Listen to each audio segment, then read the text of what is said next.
It probably doesn't sound flattering to suggest that Ferrari's latest four-seater, the GTC4 Lusso T, is made up of a convenient collection of pre-existing components and assemblies, given that, like every modern Ferrari, it delivers exalted performance and impressive looks.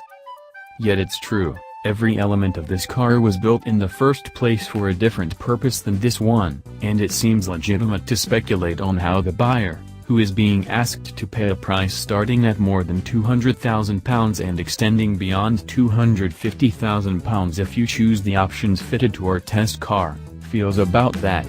Most big-name supercars have a very singular provenance. In this case, the large, 4.92 meters long, four-seat body started life in the four-wheel drive FF, a car created to persuade the faithful to take a Ferrari away on skiing weekends rather than the family SUV. The FF's mighty, normally aspirated V12 is replaced in the Lusso T by a twin-turbo V8, mainly because that's what Ferrari mostly makes now, to get the CO2 numbers down. Even the use of the Lusso name, borrowed from a couple of distinguished historic Ferrari models, looks more a matter of expediency than sentiment. Ferrari under CEO Sergio Marchionne is a more commercial enterprise than ever, and maybe this is some of the evidence. What's it like?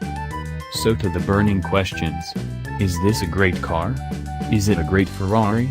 Well, it's certainly big, as noted, but that hardly matters when it's intended as a very low, long wheelbase, long-distance GT that genuinely lets four medium-sized adults, rather than giants, settle into its firm, beautifully made seats.